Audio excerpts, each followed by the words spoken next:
భగవంతుడు రారాజు మల్లయ్య ఆ నడిగడ్డలో ఉన్నటువంటి ఆ బండారి కొమ్మును పర్వతమంత బండారి కొమ్మును దవ్వుకొని ఊరెలేసుకొని వెళ్ళిపోతున్న సమయం లోపల దేవుడు అనుకున్నాడు, ఈ దొంగతనంగా తీసుకుపోయిన పేరు నాకద్దు, ఈ దొంగతనంగా తీసుకుపోయిన పేరు నాకు ఉండద్దు అని ఆ పండుకున్న మత్తులో ఉన్నటువంటి ఆ తురుకొల్ల మీద ఈ బండారిని తీసి వాళ్ళ మీద జల్లిండు. వాళ్ళ మీద జల్లంగానే వాళ్ళ మత్తంతా దిగిపోయి పండుకున్నటువంటి ఆ రాజులందరూ లేచిరు. వాళ్ళ కండ్ల ముంగటికెళ్ళే ఈ పర్వతం అంతా బండారు కొమ్మును తీసుకొని భగవంతుడు పరుగు తీసిండు.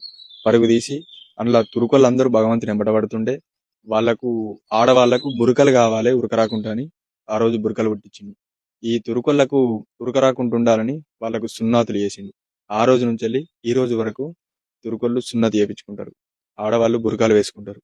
అయితే అప్పుడు ఈ మల్లన్న దేవుడు పర్వతమంతా బండారు కొమ్మును తీసుకొని పోతున్నప్పుడు తురుకొల్లందరూ ఏమటబడితే వీళ్ళ నుంచి తప్పించుకున్నాడు ఎట్లా అని కర్రె కుక్క అవతారం ఎత్తి ఆ బండారు కొమ్మును ఎంగిలి చేస్తాడు. ఎంగిలి చేసినా గానీ ఆ కుక్కెంబడి కూడా ఈ తురుకోలు పడతారు. ఇక నా తరం అయితే లేదని